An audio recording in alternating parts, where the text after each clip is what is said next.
गम गणपतये नमः। ओम श्री सरस्वत्यै नमः। ओम श्री सद्गुरु परमात्मने नमः।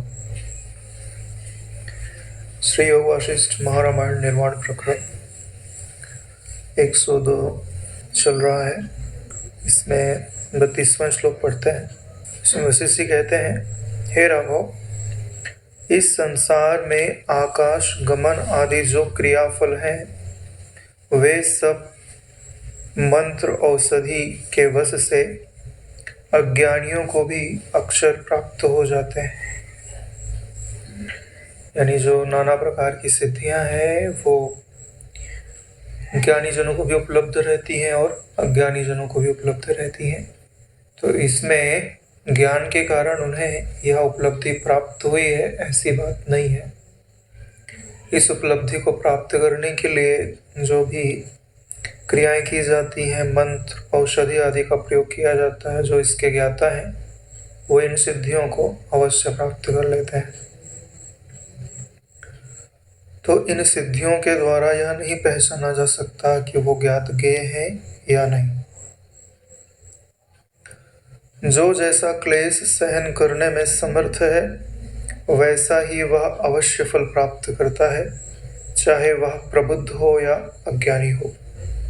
यानी अगर आपको सिद्धियां चाहिए तो कष्ट सहने की सामर्थ्य भी होनी चाहिए।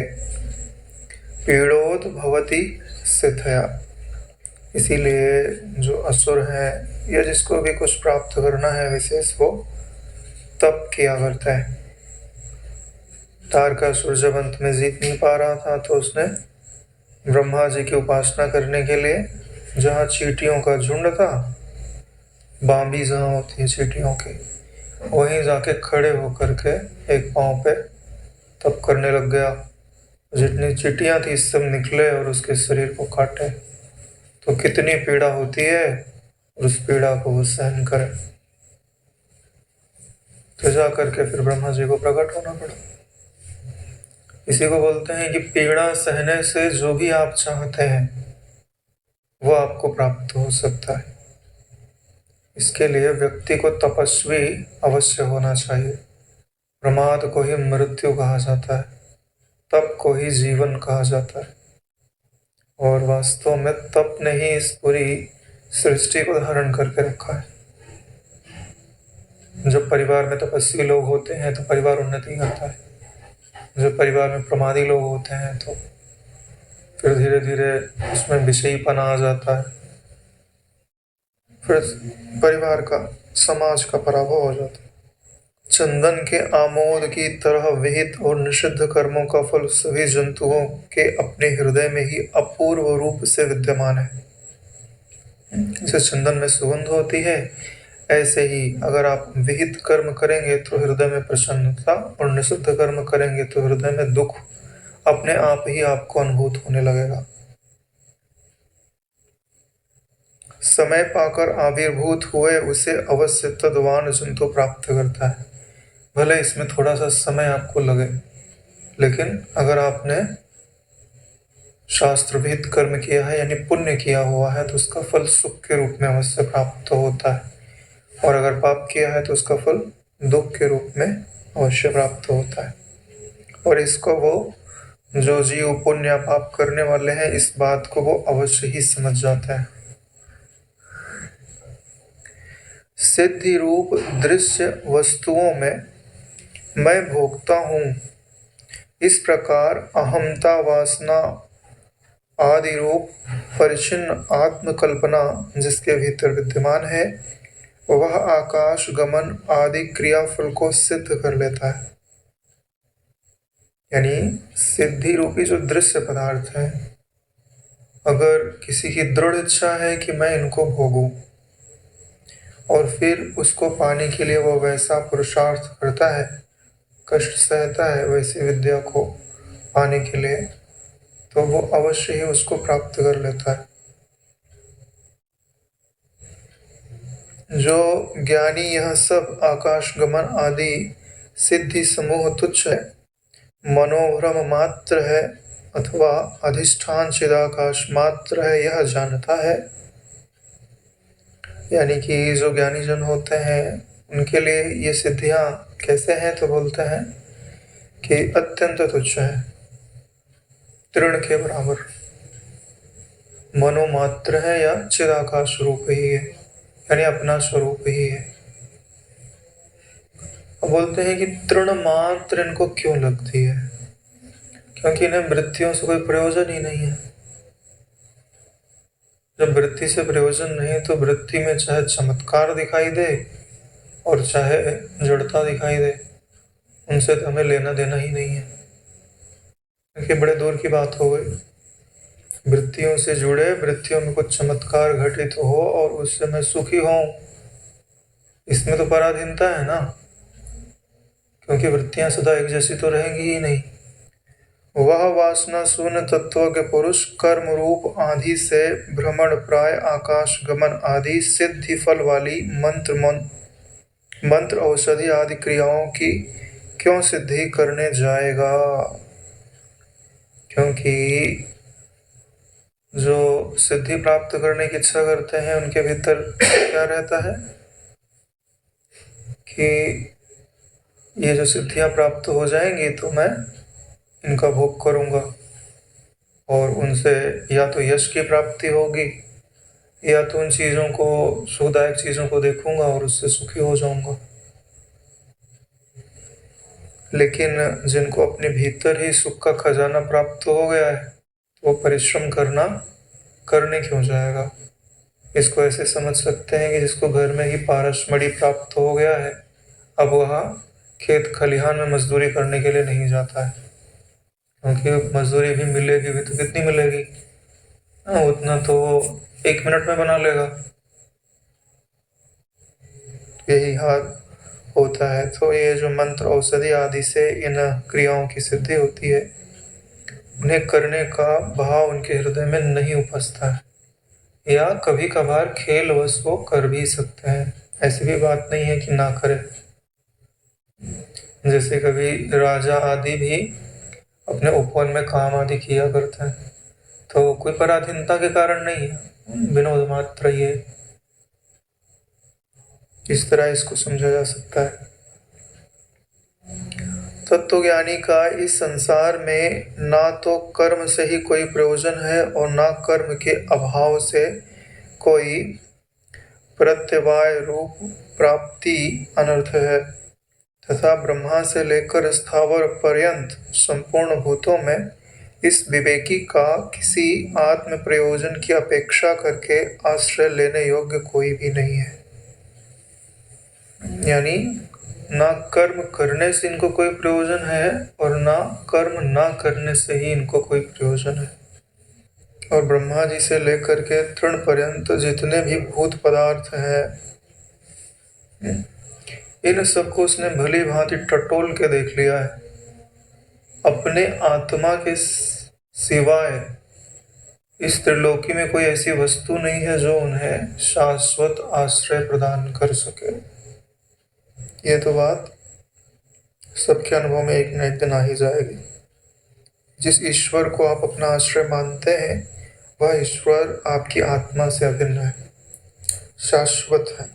आत्मा यानी जो चीज शाश्वत हो उसी का आश्रय लेना योग्य है, नहीं तो एक दिन आप अपने आप को ठगा हुआ अवश्य अनुभव करोगे कि हमने इतना पुरुषार्थ किया और जिसका सहारा लिया उसने हमें धोखा दे दिया। पृथ्वी पर, स्वर्ग में, देवताओं में, अंतरिक्ष या कहीं पर भी ऐसी कोई वस्तु नहीं है जो उदार चित्त तत्वज्ञानी को लुभा सके। यानी कि जो उदार चित्त तत्वज्ञानी होते हैं, उदार चित्त का मतलब होता है कि जो सबसे उदार वस्तु है उसमें उन्होंने अपने चित्त को लगा रखा। यही कारण है कि उनका चित्त भी वैसे ही स्वरूप को प्राप्त हो गया है।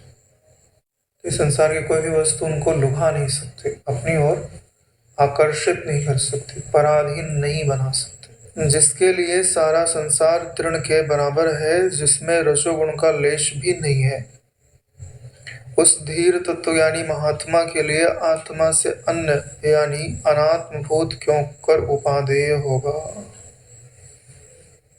कि जब आप अपने आत्म महिमा में भली भांति स्थित हो जाते हैं तो ये जो सारा संसार है आपके लिए तृण के जैसे हो जाता है, यानी इसका कोई मूल्य नहीं है, जैसे सपने का कोई मूल्य नहीं होता। और उनमें जो रजोगुण है वो पूरी तरह से शांत हो जाता है। रजोगुण समझते हैं, कुछ क्रिया करके सुख प्राप्ति की जो आशा है उसको रजोगुण बोलता है। जो उपलब्ध है उससे जो सुख की आशा है उसको सतोगुण बोलते हैं। सतोगुण में क्रिया नहीं होती फिर भी सुख होता है, और रजोगुण में क्रिया होती तत्पश्चात सुख का अल्पकाल के लिए अनुभव होता है। इसीलिए बोलते हैं उनमें रजोगुण का लेश भी नहीं है, यानी उन्हें वृत्ति बनाने की कोई आवश्यकता महसूस नहीं होती। क्रिया करने की तो बात ही छोटी सी। तो कोई अनात्मा जो चीजें हैं उनको ये कभी भी ग्रहण बुद्धि से नहीं देखते, यानी उनके प्रति इनकी उपादेय बुद्धि नहीं होती है। लोक संग्रह के लिए जगत के व्यवहारों का निर्वाह करने वाले परिपूर्ण मननशील जीवन मुक्त पुरुष स्वरूप में ज्यों का त्यों स्थिर होकर यथा प्राप्त शिष्टाचार का अनुसरण करते हैं।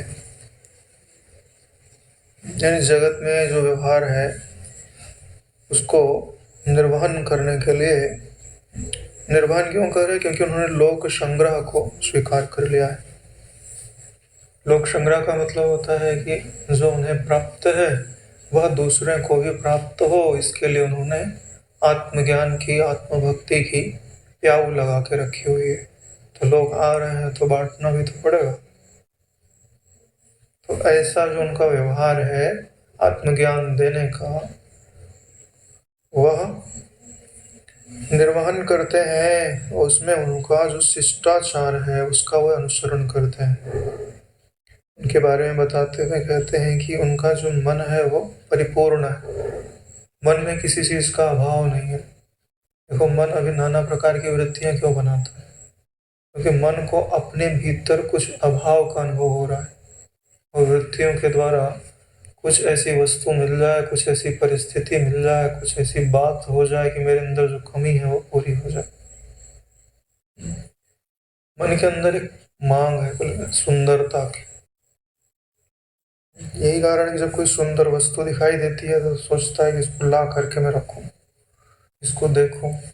सुंदर फूल दिखाई दे, उसको ला करके रखता है। सुंदर वस्त्र में सुंदर पत्नी, तो एक सुंदरता की मांग है। सबसे सुंदर कौन है? अपना आत्मा। इसके लिए वो होते हैं परिपूर्ण मना, यानी सब कुछ उन्होंने अपने मन के भीतर ही प्राप्त कर लिया है।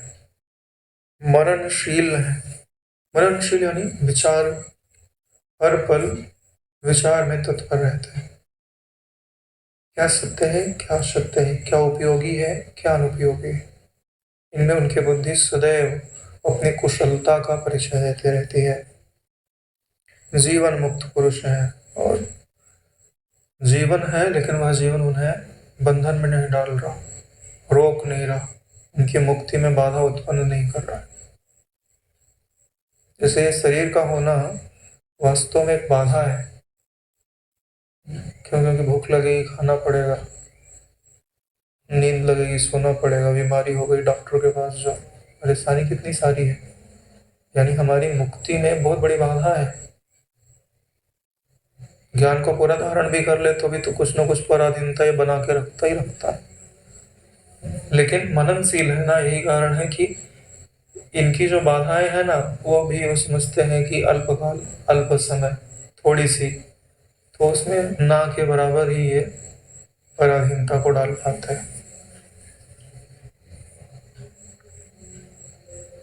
अंतःकरण में शीतल मौनी सत्व गुण मैं मन वाला ज्ञानी, यानी ज्ञानी के विशेषण बता रहे हैं कि अंतःकरण में उसके शीतलता विद्यमान है, और उसके अंतःकरण में जो शीतलता है उसके आस पास बैठने वालों को, उससे बात करने वालों को वह शीतलता प्राप्त होते रहती है अनायास। मौनी है वो। मौनी का मतलब जो कुछ बोलता ही ना हो, यानी वो बोलते हुए भी कुछ बोल नहीं रहा, मौन ही है। जो बोलता है वह यह समझता है कि इससे मेरा कोई संबंध नहीं है। जो खाता है, जो लेता देता है, वो भीतर में समझता है कि न मैं लेता हूँ न मैं देता हूँ। अपने अकर्तृत्व, अपने अभोक्तृत्व स्वभाव में यथावत स्थित है नारायण। हम भी स्थित ही हैं, पहचानते नहीं हैं, और पहचानते हुए प्रमाद करते हैं। रात को सोते समय इस बात का ध्यान रखना चाहिए कि जितना भी कर्तृत्व है, भोक्तृत्व है, उसके जो संस्कार हैं उनको विदा कर करके फिर जो अपना वास्तविक स्वरूप है उसका स्मरण करते हुए उसमें विश्राम पाना चाहिए। एक बार आदत बन गई ना तो पूरा जीवन सफल हो जाएगा ना। क्योंकि अगर आज आप कर सकते हैं तो मृत्यु के समय भी कर ही पाएंगे। आज प्रमाद कर रहे हैं तो उस दिन भी प्रमाद हो सकता है, जो दिन आपके जीवन का आखिरी होगा। जो रोज अभ्यास करता है प्रश्न के उत्तर देने का, तो परीक्षा के दिन भी उसको प्रश्न का उत्तर याद रहता है। जो सोचता है कि परीक्षा आएगी तो हम पढ़ लेंगे, तो वो नहीं पढ़ पाता नारायण।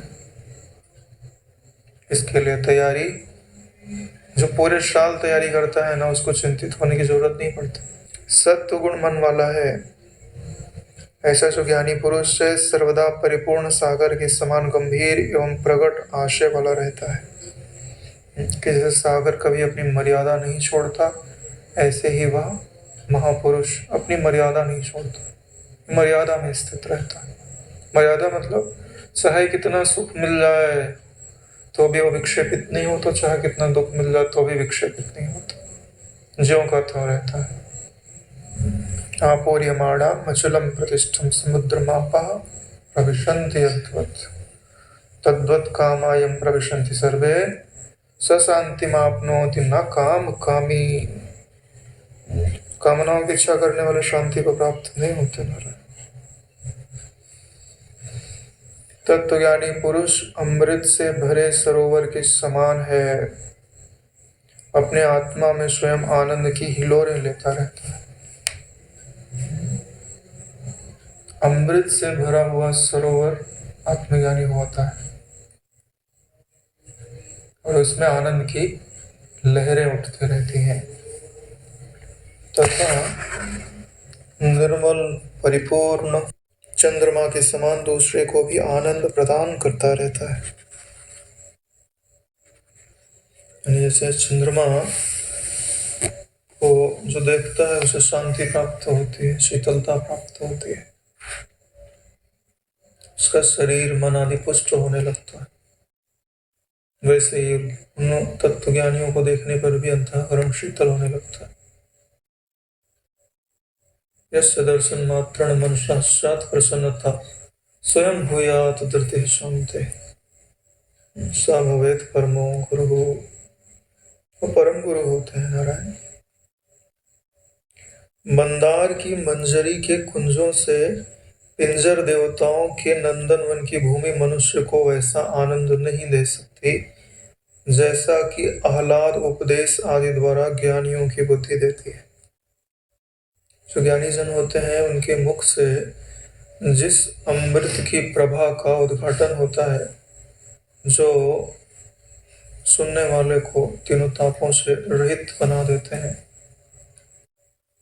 उनसे जो सुख प्राप्त होता है वो नंदनवन में विचरने से नहीं होता, जहाँ देवता आदि विचरते हैं। नंदनवन में क्या होगा? सुगंध होगी, ठंडी हवा बहती होगी, इंद्रियगत कोई ताप नहीं होगा। लेकिन तुम्हारा मन के अंदर अगर ताप है तो बाहर की हवा क्या करेगी? किसी को अगर चिंता हो तो सारी सुख सुविधा दे दो, एसी में बिठा दो, है ना, सुंदरियां चमर ढुला रही हैं तो उससे क्या हो जाएगा? भीतर में तो चल रहा है ना वो। लेकिन ये जो ज्ञानी जन होते हैं उनके सानिध्य में बैठने पर क्या होता है? भले बाहर की परिस्थितियां कठोर हो, गर्मी लग रही हो या सर्दी लग रही, लेकिन आपको बताते हैं ना कि तुम अंतःकरण से तुम्हारा रंच मात्र संबंध नहीं है। ये वृत्तियां तो अभी की अभी बीत जाएंगी, और उनके प्रभाव से वृत्तियां भी अपना स्वरूप बदलने लगती हैं।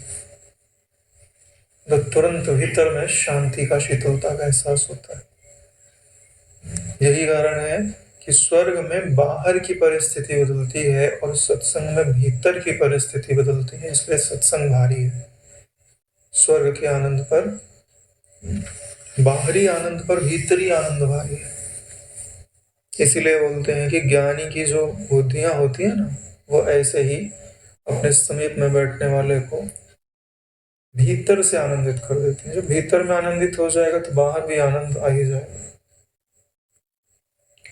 यही विवेकी पुरुष ग्रीष्म ऋतु संबंधी आलोक भोगियों में चंद्रबिंबों से, सुगंध भोगियों में बसंत से तथा सौभाग्य भोगियों में तत्ववेत्ताओं के राग आदि से अनुपहत आशयों से सार ग्रहण करता है। और जो सारगाही शिष्य, जो उन महापुरुषों के समीप में बैठा हुआ है, उनमें से जिनको प्रकाश की इच्छा होती है, वो उन महापुरुषों में से प्रकाश प्राप्त कर लेता है, यानी उनको चंद्रमा के रूप में देखता है। चंद्रबिंबों से आलोक भोगियों में, यानी आलोक भोगियों में, यानी उनको प्रकाश चाहिए, ज्ञान चाहिए, उनको ज्ञान प्राप्त होता है। सुगंध भोगियों में बसंत के जैसा, वो उन महापुरुषों को बसंत के जैसा देखता है, यानी उनको भक्ति चाहिए, सुगंध चाहिए। वृत्ति में ही कुछ न कुछ विशेषता चाहिए, विशेष भाव हो गए, जिससे वृत्ति अधिक सुखदायक हो जाए, तो वह भी उनसे प्राप्त होता है। और जो चाहते हैं कि मेरा सौभाग्य बढ़ जाए, तो आपको अपना सौभाग्य बढ़ाना है, तो जो तत्ववेत्ता होते हैं उनमें आपको राग करना चाहिए, उनसे प्रेम करना चाहिए, आसक्ति कर लेना चाहिए। बोले दूसरी जगह सिर पीटने से क्या फायदा है, जितनी भी इच्छाएं हैं ना सब इन्हीं के प्रति करते, ठीक है। गोपियां थी तो कृष्ण को प्रियतम भाव से बसती थी ना, बहुत सारी गोपियां थी ऐसी, सब मेरे यही है। मीरा जी को देखो, बोले ये मेरी पत्नी यही है, जार भाव से भी बसती है,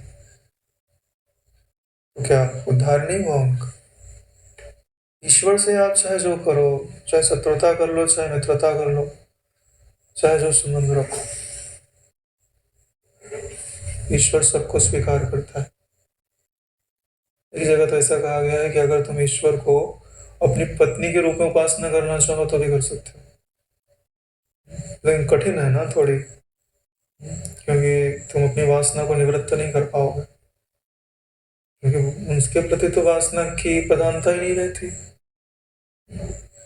क्योंकि यहाँ पे ईश्वर की मुख्यता है, संबंध की तो मुख्यता ही नहीं है, संबंध तो सिर्फ सहारा, बहाना मात्र है।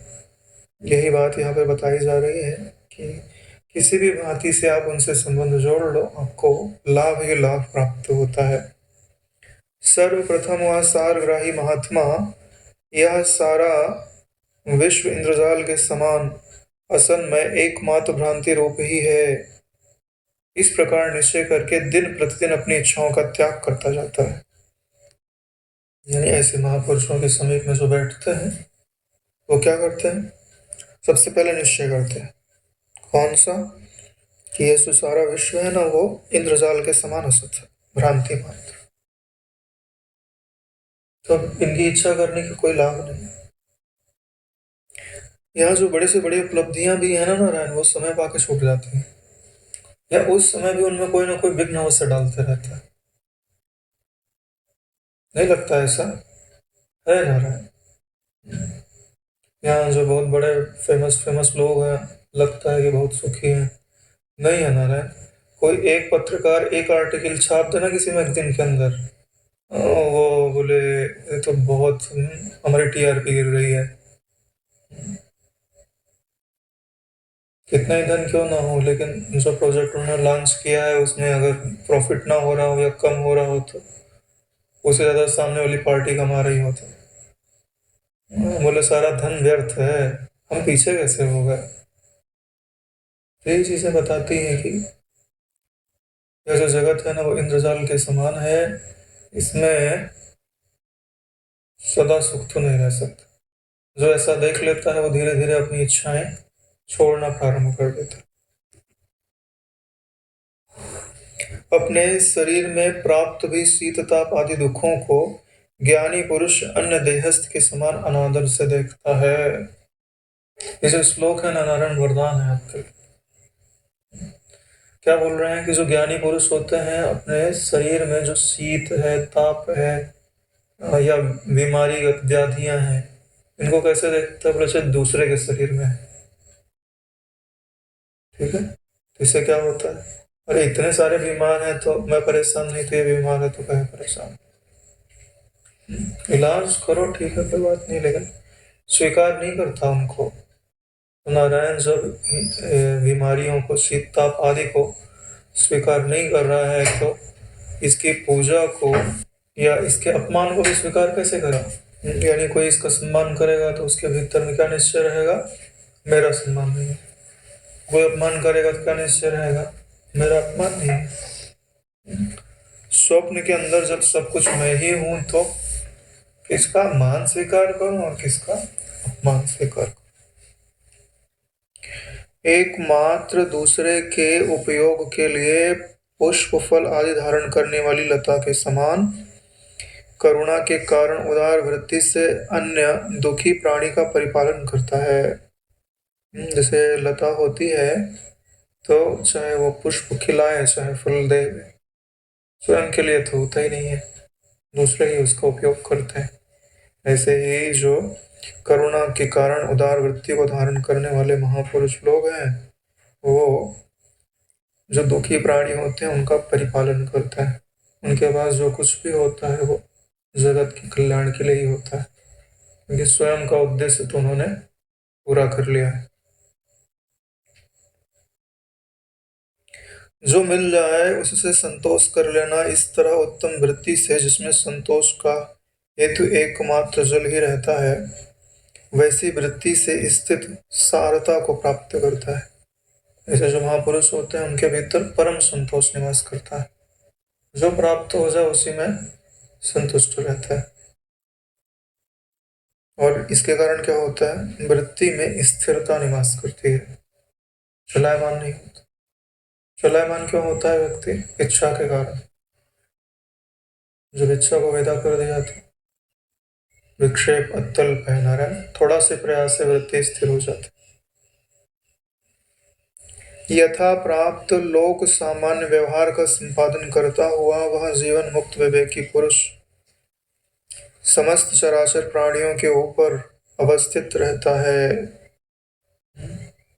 सारे व्यवहार तो कर रहा है, लेकिन इन व्यवहारों के कारण उसकी स्थिति जागतिक प्राणियों से नीचे नहीं होती या उनसे घुलती मिलती नहीं, सदैव ऊपर रहती है।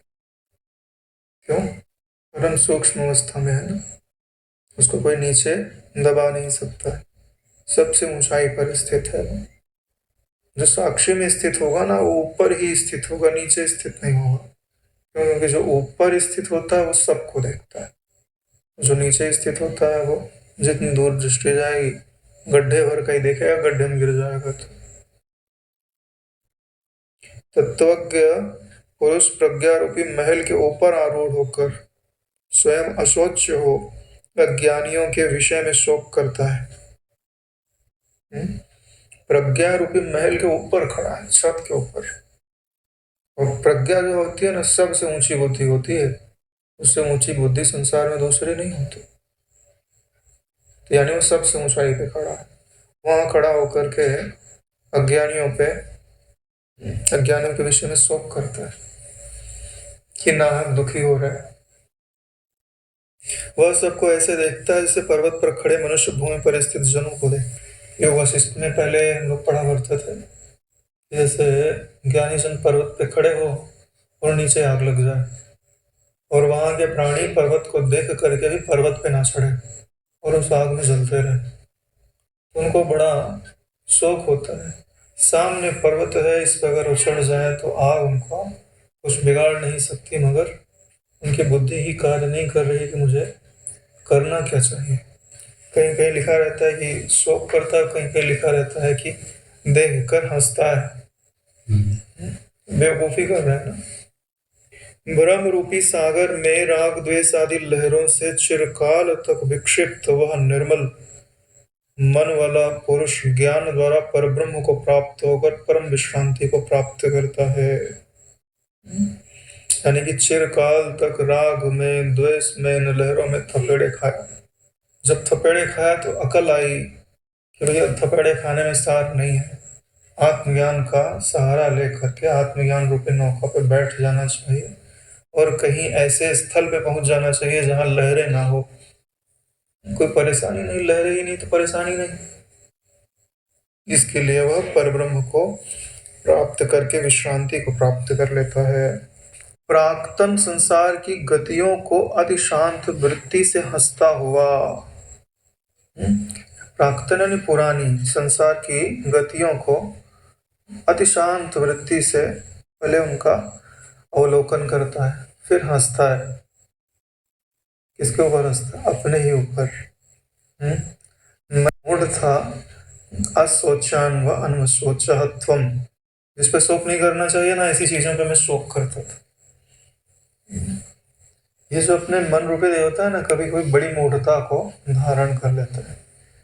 तुम कितना ही समझाओ और नाहक किसी वस्तु के लिए वो शोक करता है।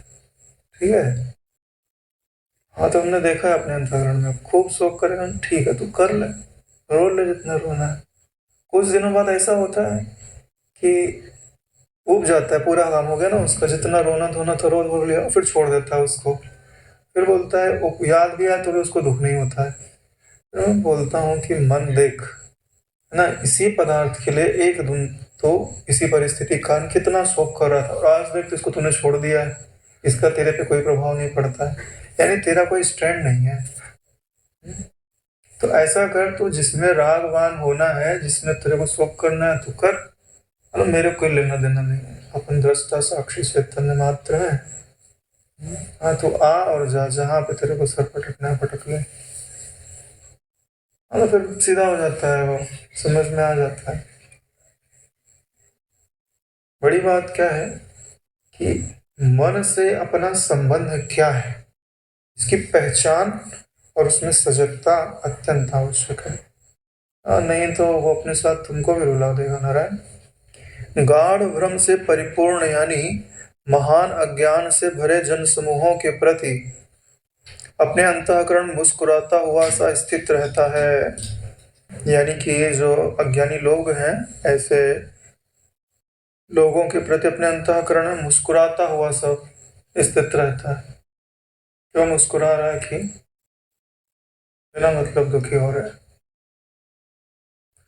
गले में पारसमणि लटका करके सब लोग भिक्षा मांग रहे हैं, इसीलिए हंस रहे हैं ना। किसी के जेब में पैसे हो, बहुत सारे डॉलर रखे हुए हो और उसको समझ ही नहीं आ रहा हो कि कौन सी चीज है ये। भारत का रुपया देखे तो समझ में भी आवे कि हाँ इससे तो कुछ खरीदा जा सकता है, डॉलर मिल गए, जबकि उससे ज्यादा वैल्यू है उसकी, लेकिन उसे उपयोग कैसे किया जाता है यह पता ही नहीं। ऐसे ही जो दृष्टा साक्षी चैतन्य है, उसका उपयोग दुख की निवृत्ति के लिए कैसे किया जाता है ये अगर आ जाए तो, और उसका उपयोग निरंतर से आनंद की प्राप्ति के लिए कैसे किया जाता है ये आ जाए तो निहाल हो जाए। नारायण पारसमणि अपने घर में ही प्राप्त हो जाए, वही है उपयोग करना आ जाए। इसके लिए तो शास्त्र युक्ति अनुभूति भी तीन चीज लगती है। शास्त्र का ज्ञान, गुरु की युक्ति और अपनी अनुभूति, तब जाके काम होता है। ये असदरूप सांसारिक दृष्टियां जो जंगल में रास्ता न मिलने से अंधा बनकर इधर उधर भटक रहे अंध पुरुषों से उपमित हैं, यानी उपमा दी जाती है। ये संसार दृष्टियां कैसी हैं? जैसे कोई व्यक्ति जंगल में चला जाए और कुछ ऐसी चीज आंख में लगा ले कि उसको दिखाई ना दे, तो क्या करेगा? एक तो जंगल है, वहां वैसे ही रास्ता दिखाई नहीं देता और अंधा हो गया तो ईश्वर ही निकाल सकता है उसको, जंगल से तो नहीं निकल सकता। ऐसे आंख वाले अटक जाते हैं, तो आंख चली गई तो राम ही जाने। मुझे मोहित करती थी, कौन मोहित करती थी? असद रूप सांसारिक दृष्टियां। ये जो सांसारिक दृष्टियां है ना, एक तरह से तुमको अंधा बना रही है। ये जो जगत आपको जो दिखाई दे रहा है ना, ये आपकी दृष्टि को भ्रमित कर रहा है। यहीं पर कहीं आपका प्रियतम छुपा हुआ है, लेकिन उसने ऐसी माया फैलाई है कि अब वो दिख नहीं रहा, ये जगत दिखाई। ऐसे ही एक कहानी पढ़ा था मैंने, उसमें किसी ड्राइवर ने बताया था अपनी कहानी। ट्रक लेके गया तो रास्ते में देखा कि एक बैठी है औरत, जो है वो रो रही है। दयालु था, उतर गया, बोले क्या हुआ बहन, ना क्या परेशानी है? बोले जहाँ जाना है बैठो, हम छोड़ देते। बोले कहीं जाना नहीं है। बोले अच्छा पैसा वैसा चाहिए? गरीब लग रहे थे। बोले पैसा दे देता हूँ। बोले पैसा भी नहीं चाहिए, कुछ गुंडे हैं वो मेरे भाई को पकड़ के लेके चले गए, इसके लिए मैं रो रहे हैं, चलो छुड़ा के दो।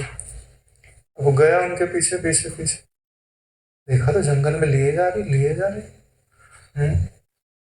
उसको लगा कुछ गड़बड़ है। पहुंचा तो देखा कि एक काफी अंदर में एक झोपड़ी थी। बोले इसके अंदर ही लेके गए। बोले झोपड़ी के अंदर कैसे लेके गए? हाथ में लोहे की रॉड तो लिया था उसने। बोला कोई बात नहीं, हम देख लेंगे अपन जो भी होगा। जब अंदर गया वो, तो देखा कि अंदर तो चला गया। जब अंदर गया तो देखता क्या है, कौन है कर रहा था टार्च जला के। तब तक पूरा जो झोपड़ी थी ना, वो किले में बदल गई। और उसमें एक भी दरवाजा नहीं। ये घटित घटना उसने अपनी बताई।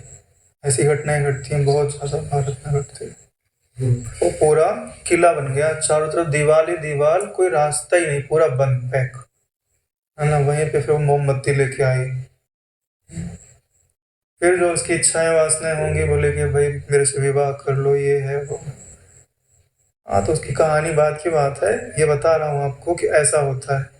जहाँ झोपड़ी थी, झोपड़ी में एक लात मारो गिर जाएगी, और वहीं पे उसको क्या भास रहा है, पूरा किला। अब वो पांव मारता है तो वो टूटने का नाम नहीं लेता। अब ये तुम सोचो कि ये संसार कैसा है, और वो उसने सच में अनुभव किया ऐसा।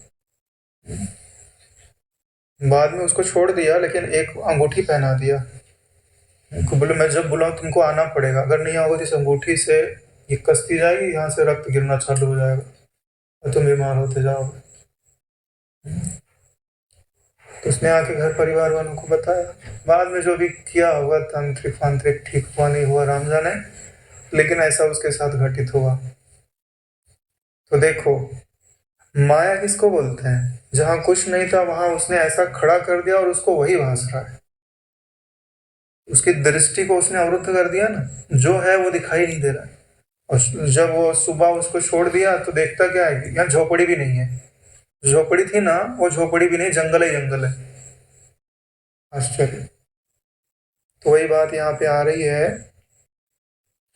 कि यह जो संसार दृष्टि है ना, यह जीव की जो वास्तविक दृष्टि है उसको अवरुद्ध कर देती है और अंधा बना देती है और जंगल में छोड़ देती है। भटकते रहो, निकल नहीं सकते। ऐसा भ्रम दिखाने की उनमें सामर्थ्य है। नारायण तुमको सच्चे ही लगेगा। बहुत सारी ऐसी कहानियां, कथाएं प्रचलित हैं जो आप सुनो तो आपको आश्चर्य लगे, ऐसा कैसे हो सकता है? जिसको हम इतना ठोस मानते हैं जगत ना, ऐसा कुछ है नहीं। आपके मन के साथ ही कोई खिलवाड़ कर देना, आपको लगेगा कि मैंने बहुत बड़ा जीवन जो है ना वहां जाके बिता दिया है, और सुबह उठोगे तो पता चलेगा कि ये तो मेरी नींद थी। ऐसा भ्रम दिखा दिया जाता है। तो ये जो दिखाई दे रहा है ये भी भ्रम ही हो सकता है नारायण। तो यह जो संसार दृष्टि है वह मुझे मोहित करती थी, तो मोहित ही तो कर रही। ऐसे ही क्या बोलते हैं, मीराबाई को बोले कि किसी से मर नहीं रही थी तो उनको लेके गए। बोले ये है ना भूत महल है, बोले इसमें ले जाकर छोड़ दो, जरूर भूत लोग इनको मार डालेंगे। लेके गए, वहां पर छोड़ दिए। 3 दिन बाद फिर से दरवाजा खोले, देखते क्या है, पद्मासन लगाए हैं और बैठी हैं एकदम गहरे ध्यान में, चारों तरफ प्रकाश प्रकाश दिख रहा हो।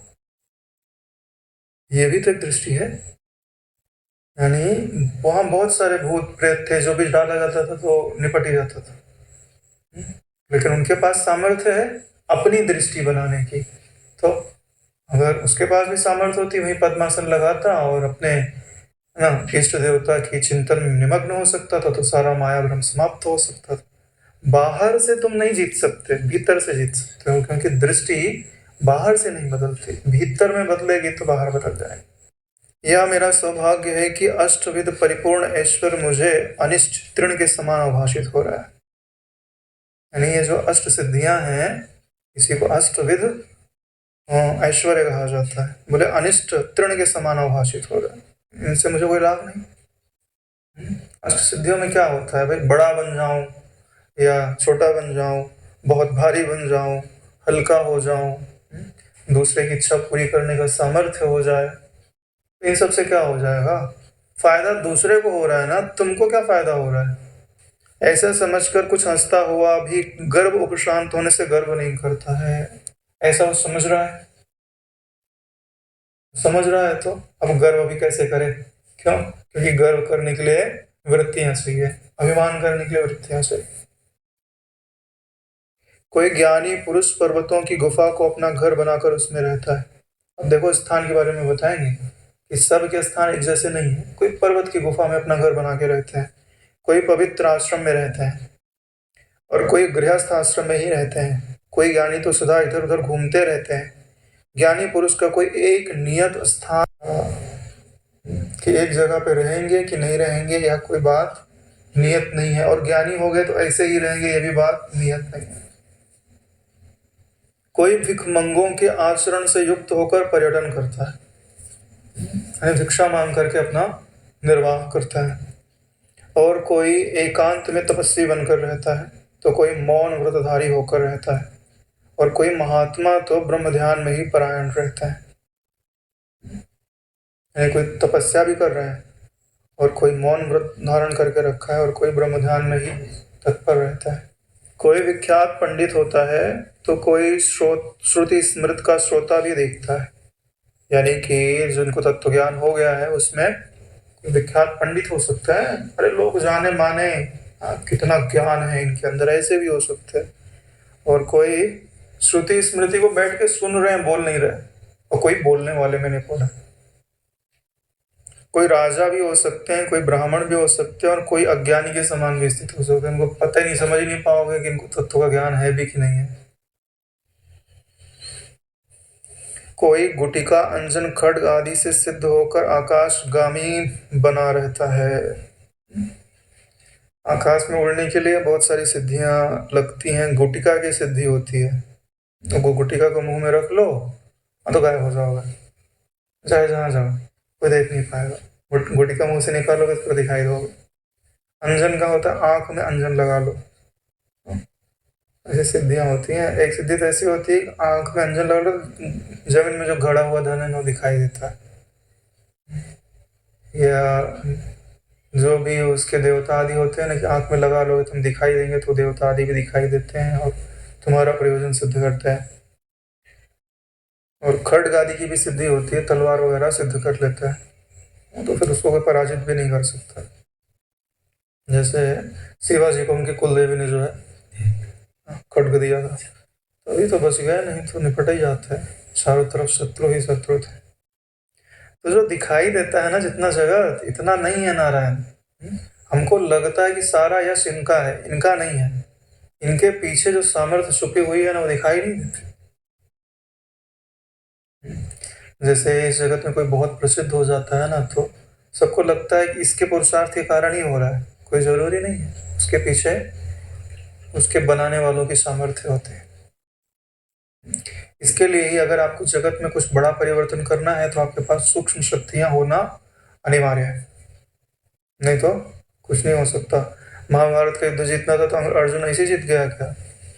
हाँ, उसको भेजा गया तपस्या करने के लिए, गया, कितने समय तक शिव जी को उपासना किया, स्वर्ग गया, सब जगह से अस्त्र शस्त्र लेके आया, तब तो जीता। ऐसे जीत जाएगा? यही जो अस्त्र शस्त्र आप कमा रहे हो ना, ये क्या बोलते हैं योग आशीष वगैरह पढ़ के, ये भी तप है, और इनके भीतर भी बड़े बड़े अस्त्र निवास करते हैं ब्रह्म विद्या को पराजित करने वाले। जो नियम से इनका पठन मनन चिंतन करते हैं और उनके निधिध्यासन में तत्पर रहते हैं, उनके मन के अंदर ही वो अस्त्र प्रकट हो जाता है। जितने अस्त्र थे वो क्या उनके पीछे बाण में रखे हुए थे क्या, तुड़ीर में रखे हुए थे? नहीं, उनके मन में निवास करते थे। जैसे ही मंत्र पढ़े वैसे ही प्रकट हो जाए। ऐसी टेक्नोलॉजी तो अभी नहीं है नारायण कि मिसाइल किसी के मन में निवास करे और इच्छा मात्र से ही लॉन्च हो जाए। जंत्र का युग है अभी। हाँ, और रोक देवे है ना, तो वहां जाके भी रुक जाए। हाँ, तो ऐसा तो नहीं है। तो कोई शिल्प कला से अपनी जीविका का संपादन करता है। शिल्प कला यानी मूर्ति आदि बनाते हैं ना, उससे अपना जीवन यापन करते हैं। और कोई पामर के समान रूप धारण करके स्थित रहता है। पामर समझते हैं, और जो इच्छा हो सो खाए, जो इच्छा हो सो पिए, और जहाँ इच्छा हो सो चला जाए। इंद्रियों के विषयों में जो एकदम लगा हुआ है ना, उसी को पामर व्यक्ति बोलता है। तो ऐसे भी दिखाई दे सकता है कि दारू पिए और पड़े हुए हैं, नशे में ही पड़े हुए हैं, ऐसे भी हो सकता है। लेकिन उनकी जो स्वरूप में स्थिति है उससे इनसे विचलित नहीं हो सकता। कोई समस्त आचारों से शून्य होता है, यानी कोई शिष्टाचरण आचरण कुछ नहीं करेंगे, जो मर्जी आया सो किया, कोई आचरण नहीं करता। और कोई आचार अनुष्ठानों में श्रोत्रियों का नायक होता है, और कोई इतना बढ़िया अनुष्ठान आचरण करते हैं ना कि देख के सारा संसार बोलता है ऐसे बनना चाहिए। कोई उन्मत्त पुरुष के तुल्य चरित्र वाला होता है, और कोई सन्यास धर्म को धारण करके स्थित है। कोई पागल के जैसे हैं और कोई सन्यासी एकदम बढ़िया है ना, नियम का पालन करने वाले।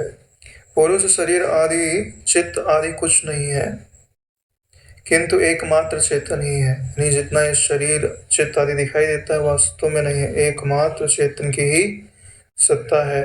वह कभी भी नष्ट नहीं होता नारायण। चेतन कभी नष्ट नहीं होता, यानी आप कभी मरोगे नहीं।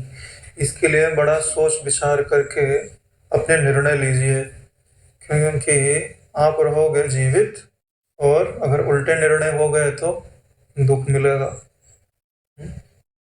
छूट जाओगे ऐसा तो ही नहीं है, क्योंकि तुम तो रहोगे ही, तो तुमको पकड़ ही लिया जाएगा। इसीलिए बोलते हैं कि अगर तुमको तत्व ज्ञान नहीं चाहिए तो प्रयत्न पूर्वक पुण्य करना चाहिए, तप करना चाहिए, कम से कम सुख तो मिलेगा। अरे बाह्य सुख तो मिलेगा, आत्म सुख नहीं मिला तो घाटा क्या है। यह चेतन पुरुष किसी से छेदा नहीं जा सकता, इसे जलाया नहीं जा सकता, जल भिगो नहीं सकता, वायु सुखा नहीं सकती। वह तो नित्य है, सर्वगत यानी सब जगह है, स्थाणु यानी स्थिर है, अचल है और सनातन है। कि नैनम छिन्दन्ति शस्त्राणि नैनम दहति पावकः न चैनम क्लेदयन् तापो न शोषयति मारुतः। इस तरह अच्छी तरह जो प्रबुद्ध हो गया, वह जहाँ जैसे रहना चाहे वैसे ही वहाँ पर वह स्थित रहता है। उसको वर्णाश्रम धर्म की मर्यादा के परिपालन में आस्था रखने से या किसी तरह की किसी भी नियम से कोई मतलब नहीं होता। वो जैसे रहना चाहे वैसा रह सकता है। ऐसा क्यों है? क्योंकि उसने समझ लिया ना कि ये सारी मर्यादाएं जो है वो कल्पना मात्र ही है। तत्वज्ञानी पुरुष जबरदस्ती स्वयं नष्ट हो जाने की इच्छा से पाताल में प्रवेश कर जाए। यानी अगर तत्वज्ञानी हो और बोले कि मुझे नष्ट होना है तो मैं पाताल में चला जाऊं, और आकाश को लांग कर अगर ऊपर चला जाए, दिग्मंडल में भ्रमण करे, जिससे कि मानसोत्तर लोक अलोक आदि पर्वतों से वह चूर्ण चूर्ण हो जाए। यानी ऐसी परिस्थितियां आ जाए उसका जो देह है वो नष्ट हो जाए, परंतु इसका जो चिन्मात्र स्वरूप है वह अजर ही बना रहता है, कदापि उसका नाश नहीं होता। लेकिन उसका शरीर तो नष्ट हो जाएगा, लेकिन वह नष्ट नहीं होगा। हम जैसे वशिष्ठ जी का शरीर गिरा दिया उन्होंने, तो मर थोड़ी ना गए वशिष्ठ जी, क्योंकि वह तो आकाश कोश के सदृश सर्वदा शांत अज और शिवरूप ही है। जैसे आकाश सदा शांत है, अज यानी अजन्मा है, कल्याण रूप है, ऐसे ही वह है उपलव रहित नित्य निरत से आनंद रूप ही है। यानी उसमें कोई प्रलय नहीं है, कोई अशांति नहीं है, और नित्य आनंद रूप ही है। 103वां स्वर प्रारंभ करते हैं।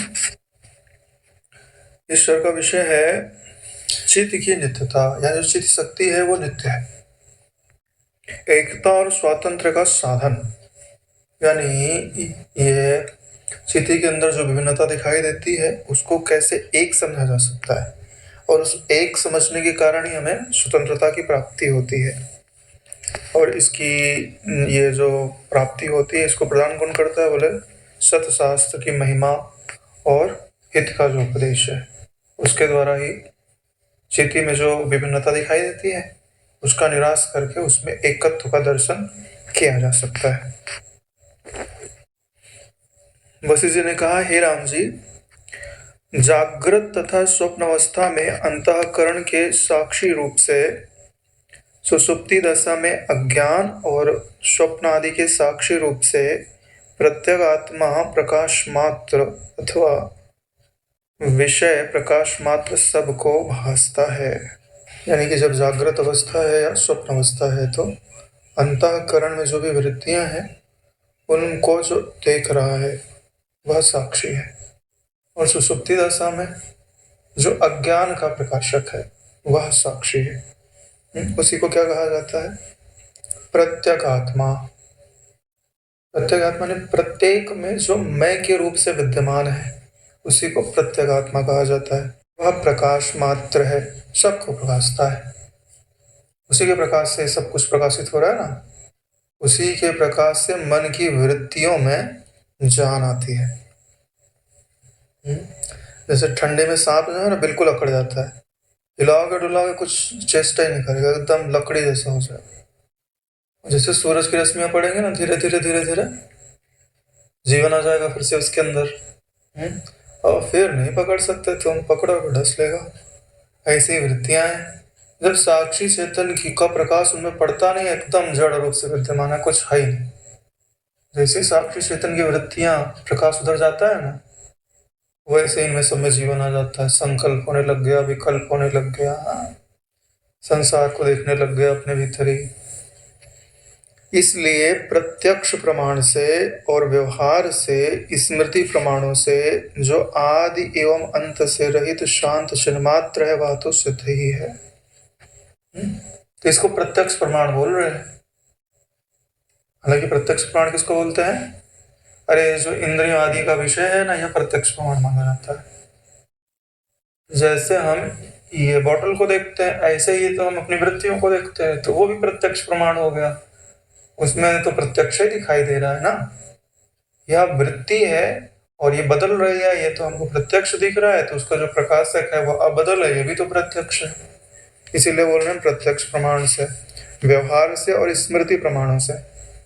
स्मृति प्रमाण किसको बोलते हैं, एक तो वेद आदि की जो स्मृति है उससे प्रमाण है, दूसरे मेरा बचपन बीत गया, मेरी जवानी बीत गई, मेरा दुख बीत गया, मेरा सुख बीत गया, ये भी तो प्रमाण है।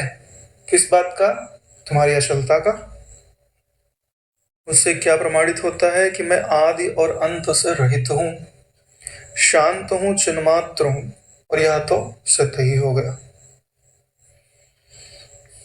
उसका भला नाश किस कारण से होगा, जो इन सबको जानता है उसको कौन नष्ट कर सकता है। जानने वाले का कोई नाश नहीं कर सकता हमारा। यदि कहो उससे असाधित कारण से उसका नाश होगा तो उससे असाधित कारण ही प्रसिद्ध नहीं है। असाधित कारण यानी कि इनसे अलग कोई कारण हो जिसको हमने अभी तक समझा ही ना हो, उसके द्वारा इसका नाश हो जाएगा। ठीक है, लेकिन जो भी कारण होगा जब भी आएगा तब दिखेगा कि नहीं दिखेगा, दिखेगा ना नष्ट करता हुआ, तो इसका मतलब दृश्य हुआ ना। जब दृश्य हुआ तो दृश्य को नष्ट कर सकता है, देखने वाले को कैसे नष्ट करेगा। उसके द्वारा जो साधित है उसका तो वह उपजीवक है। उपजीवक यानी उसको जीवन देने वाला है, यानी जो इसको नष्ट करने के लिए आएगा उसको जीवन यही देगा। तो इसको कैसे नष्ट कर सकता है, इसलिए वह उसके नाश का हेतु कैसे हो सकता है, यानी उसको कभी नष्ट नहीं कर सकता। यदि आप काल को उसके नाश का निमित्त बनाए तो काल भी उसके नाश का निमित्त नहीं हो सकता, क्योंकि काल की भी सिद्धि तो उसी के अधीन है, अतः उसका भी वह उपजीवक ही है। भाई काल है कि नहीं इसको कौन प्रकाशेगा, आप ही तो प्रकाशोगे, तो आपको काल कैसे मार सकता है। काल आपके आश्रय से जिंदा है ना।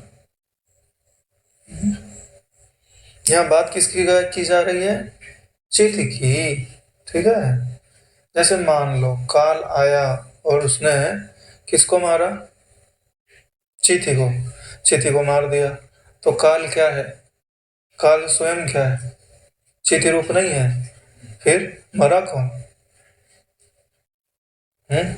तुम्हारी कल्पना ही मरी ना कि चीथी मर गई। वास्तव में चीथी मरी नहीं, क्योंकि चित्त से पृथक किसी और का अस्तित्व ही नहीं।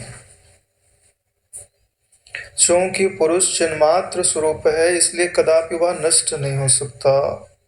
यदि चिन्मात्र नष्ट हो जाए तो फिर क्या उत्पन्न होगा और कैसे उत्पन्न होगा? जब वेदांत पढ़ा जाता है तो सबसे पहले यही सिखाया जाता है कि जो चिन्मात्र होता है वह किसी भी भांति से मर नहीं सकता, किसी भी भांति से जन्म नहीं सकता, किसी भी भांति से बदल नहीं सकता। क्यों जन्म क्यों नहीं होगा? क्योंकि अगर ज्ञान का भी जन्म हुआ तो ज्ञान के पहले कौन था? बोले अज्ञान। बोले अज्ञान तो अपना स्वयं जीवित नहीं रह सकता। अज्ञान था, ये कौन बोल रहा है? ज्ञान तो मतलब ज्ञान था, इसका मतलब तुम ज्ञान का जन्म नहीं करा सकते, ज्ञान की मृत्यु नहीं करा सकते। ये तो अपना ही अनुभव कहता है ना। यानी चिन्मात्र नष्ट नहीं हो सकता। अगर चिन्मात्र नष्ट हो गया तो कोई उत्पन्न नहीं हो सकता, क्योंकि जो उत्पन्न होगा उसके उत्पन्न होते ज्ञान हो जाएगा ना, ज्ञान उत्पन्न हो जाएगा। हे रामचंद्र जी, चिन्मात्र से भिन्न कोई दूसरा चिन्मात्र किसी प्रकार कदापि हो ही नहीं सकता, क्योंकि चिति तो एकमात्र अनुभव स्वरूप है। उसका पूर्व और उत्तर काल से सर्वांश में सादृश्य है। उसकी भला कैसे भिन्नता होगी? अर्थात वह अन्यता मिथ्या ही है।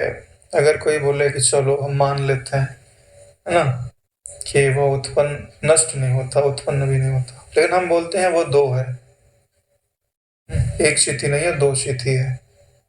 तो बोले अब क्या किया करोगे? क्या ये सत्य हो सकता है? चिन्मात्र से भिन्न दूसरा कोई चिन्मात्र नहीं हो सकता। बोले क्यों? बोले किसी वस्तु को दो बनाने के लिए क्या करना पड़ता है? विभाजन। अरे भाई, ये चेतन है और ये चेतन है, तो बीच में अचेतन होना चाहिए, तब तो अलग होगा, नहीं तो अलग कैसे होगा? अरे भाई, पूरे खेत में पानी भरा है तो उस पानी को अलग करना है तो बीच में मिट्टी से दीवार बनानी पड़ेगी ना, कि पानी से ही दीवार बना दोगे? पानी से दीवार बनाओगे तो इसका मतलब कुछ अलग नहीं हुआ, तुम्हारी कल्पना ही के कारण से मैं बोल रहा हूँ। जब उसमें केवल ज्ञान ही ज्ञान है तो उसको दो हिस्से में बदलने के लिए आप उपयोग किसका करोगे? ज्ञान का। तो इसका मतलब तुम्हारी सिर्फ कल्पना ही है, उसको अलग तुम नहीं कर सकते नारायण। अग्नि को अग्नि से अलग करने के लिए अग्नि का उपयोग नहीं किया जा सकता, और उसके सिवा कोई दूसरा है भी नहीं। तो फिर तुम्हारी यह कल्पना झूठी है कि उसमें चिति के सिवाय अन्य कोई भी है। ये तो एकदम अनुभव में आ रहा है। जब सभी लोगों को हिम शीतल है, अग्नि उष्ण है, दुग्ध मधुर है यो भासता है, तो फिर इस निर्मल चिन्मात्र में ही भेद कैसे भासेगा? मतलब चिन्मात्र में जो अभेदता है वह स्वभाव से सिद्ध है नारायण। जैसे पानी में शीतलता है, अग्नि में उष्णता है, दूध में मधुरता है, ऐसे ही चिन्मात्र में अद्वैतता है। ज्ञान के सिवाय कोई दूसरी वस्तु उसमें हो ही नहीं सकती। बताओ, ज्ञान से पृथक कोई वस्तु बता के बताओ। सब ज्ञान रूप है ना। लेकिन एक विलक्षण बात बताते, जब बापू जी ने बताया ना पहली बार कि बोले सूरज से प्रकाश आने में 8 मिनट लगता है, लेकिन तुम आंख खोल के देखो तो तुरंत अनुभव हो जाता है कि सूरज है। कैसे अनुभव हो जाता है? क्योंकि वहां पे भी तुम हो। बता तो दिया बापू जी ने। समझने में मेरे को साल भर लगा। बुद्धि थोड़ी स्थूल है हमारी, इसके लिए थोड़ा ज्यादा समय लगा। फिर बाद में समझते समझते ये समझ में आया कि वास्तव में एक ज्ञान सत्ता सर्वत्र फैली हुई है। तो जैसा स्फुरण होता है वैसे ही तुरंत बोध होता है, उसमें कालांतर का कोई प्रश्न ही नहीं होता है। जब ज्ञान सत्ता सब जगह व्याप्त है तब उसको समय की अपेक्षा नहीं है। क्यों? चेतन को चेतन में ट्रेवल करने के लिए कितना समय चाहिए? कोई समय नहीं चाहिए, वो वहां उपस्थित ही है, सब कुछ तुम में उपस्थित ही है। सिर्फ स्फुरन हुआ और ज्ञान हो गया। अभी तो स्थूलता है तुम में अंदर, नहीं तो अभी शरीर में तुमको अपना लीवर देखना है, हार्ट देखना है, आंख अंगूठा देखना है, सिर का बाल देखना है, कितना टाइम लगता है? इसमें भी टाइम लगता है, लेकिन जब तुम्हारी चित्त रूप में स्थिति हो जाती है तो वहां बिल्कुल टाइम नहीं है। यहाँ तो अभी ये स्थूल शरीर है ना, तो ये क्या बोलते हैं, तंत्रिका कोशिकाओं के अधीन है ये नॉलेज ट्रेवल करना। लेकिन जो मनः रूप से व्याप्त मनःकाश है, जब मनःकाश से तुम्हारी एकता हो जाती है तब मनःकाश में स्थित जो भी वस्तु है उनको जानने के लिए रंच मात्र समय की जरूरत नहीं है। शरीर के नाश से ही यदि चिन्मात्र का नाश हो गया तो मरण से ही संसार का नाश हो जाए, फिर हर्ष की जगह विषाद क्यों? ये जो चारवाक वाले हैं ना कहीं कूद जाते ही है। ठीक है, उन्हीं का मत है ना ये कि शरीर के नाश से चिन्मात्र का नाश हो जाता है, और तो मरण से संसार का नाश हो जाएगा, फिर हर्ष की जगह विषाद क्यों? तो फिर रो क्यों रहे हो? सब नष्ट ही हो गया तो तुम्हारे सुख दुख दोनों नष्ट हो गए, तो फिर दुख किस बात का? फिर रो क्यों रहे हो? अगर तुम ऐसा मानते हो तो भी तुम में शोक नहीं बनता है। शरीर का नाश होने पर चिदाकाश कभी नष्ट नहीं होता, क्योंकि बंधुओं का शरीर नष्ट होने पर भी म्लेच्छों द्वारा उनकी पिशाचता देखी गई है।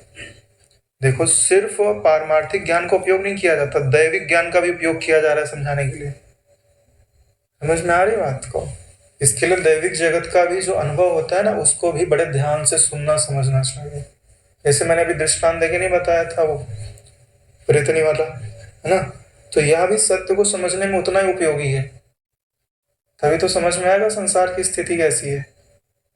तो देखो यहाँ पे क्या बोल रहे हैं कि चिदाकाश कभी नष्ट नहीं होता।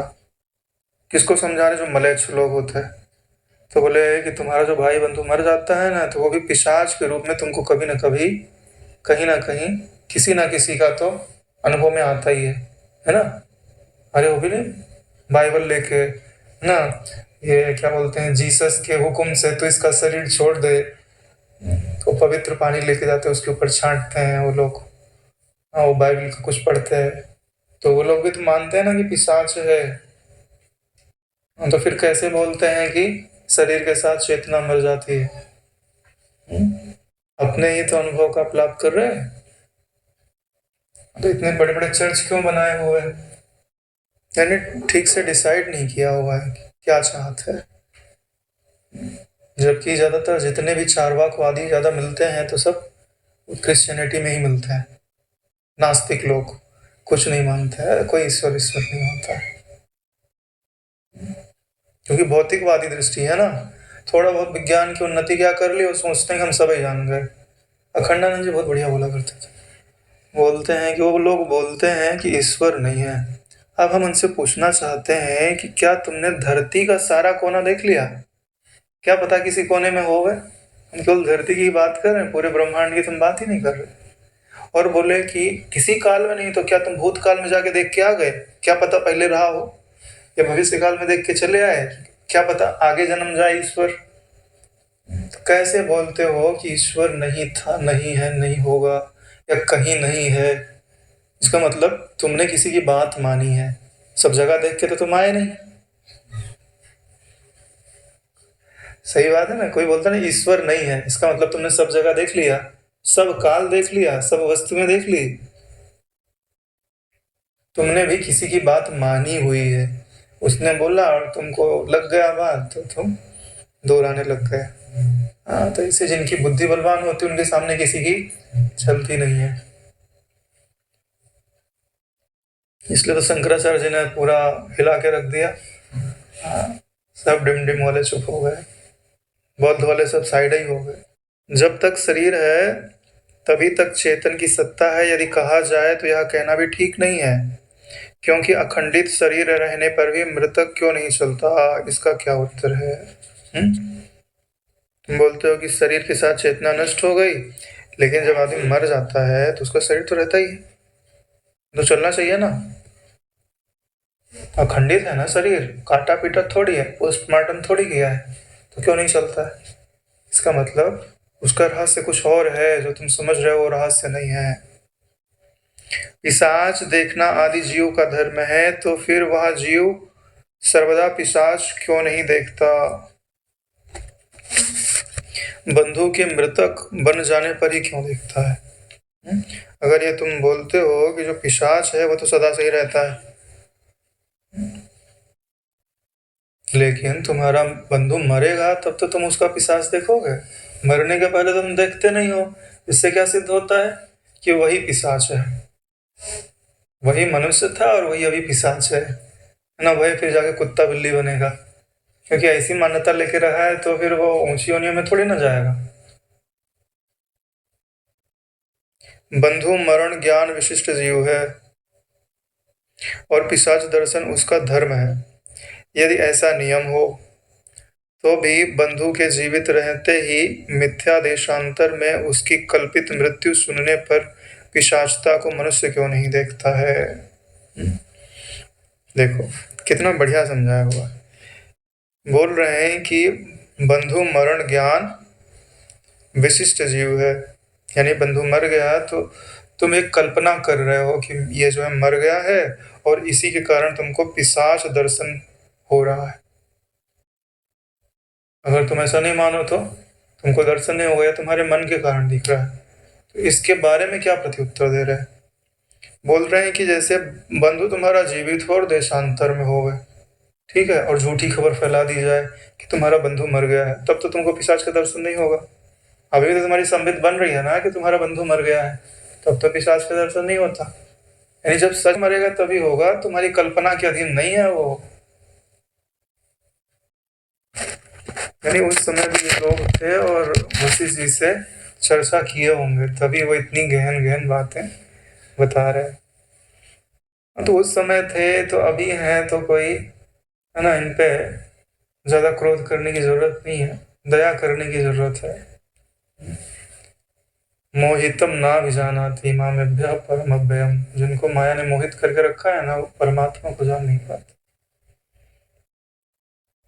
इसमें कारण, इनकी बेवकूफी में कारण माया ही है। इसलिए चिति के भेद और विनाश का योग होने से चिन्मात्र सर्वात्मक सिद्ध है। चिति के अंदर जो भेद है, अगर उसका विनाश हो जाए तो जो सर्वात्मक सब जगह चिन्मात्र तो उसकी सिद्धि हो जाती है।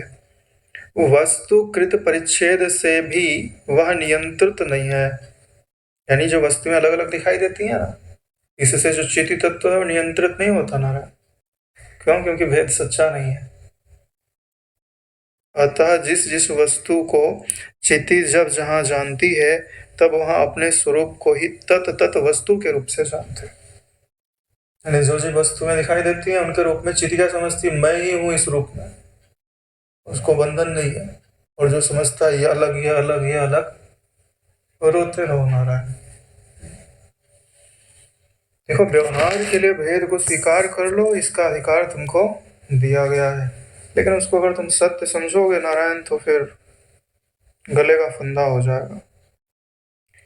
इस प्रकार सृष्टि के आरंभ में सत्य संकल्प होने के कारण जिसके मार्ग में कोई विघ्न बाधा रुकावट नहीं उत्पन्न करती, ऐसी संबित अपने संकल्प के अनुसार जैसी ही होती है, वैसी ही इस समय सब लोगों की अनुभूति है।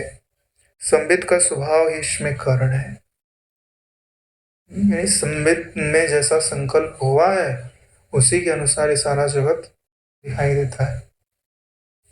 जैसे वशिष्ठ जी ने बहुत सारी सृष्टियां देखी थी, सब में अलगाव था, कहीं पे कैसे लोग कहीं पे कैसे लोग थे। तो जो अभी का संकल्प है वो इस तरह का है कि ऐसे लोग होने चाहिए, तो इस तरह जगत हमको अनुभूत हो रहा है। नहीं तो और भी तरह से अनुभूत हो सकता था कि एक सृष्टि ऐसी थी जहाँ कोई अज्ञानी ही नहीं था, सब ज्ञानवान थे, और कोई बुढ़ा ही नहीं होता था और कोई बच्चा ही नहीं रहता, सब युवावस्था में सदा रहते थे। ज्ञानवान होकर। ऐसे भी सृष्टि थी, वहां चिति का वैसा स्फुरन था। यह संबित का स्वभाव है कि अपने संकल्प अनुसार जैसी भी कल्पना करती है उस रूप में वैसा ही अनुभव करती और करवा सकती है। सत्य संकल्प ब्रह्म रूपी संबित के सिवाय प्रधान प्रकृति परमाणु आदि सृष्टि के आरंभ में कारण कदापि नहीं हो सकते। यानी संबित के सिवाय दूसरी कोई प्रकृति नहीं है, चिति के सिवाय कुछ दूसरा है ही नहीं। ब्रह्म से अतिरिक्त जो भी कारणवादियों को जसता है, कृपया वह उसका स्वरूप तथा उसके कारण में जो युक्ति है उसका उपवादन करे।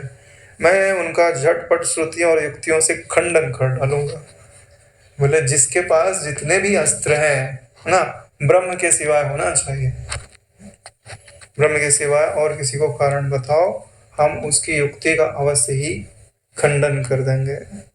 ठीक है, तो अब बाकी का खंडन कल करेंगे। आज ही विश्राम लेते हैं। ओम सहनावतु सहनौ भुनक्तु सह वीर्यं करवावहै तेजस्विनावधीतमस्तु मा विद्विषावहै। ओम शांति शांति शांति। श्री सद्गुरुदेव भगवान की जय।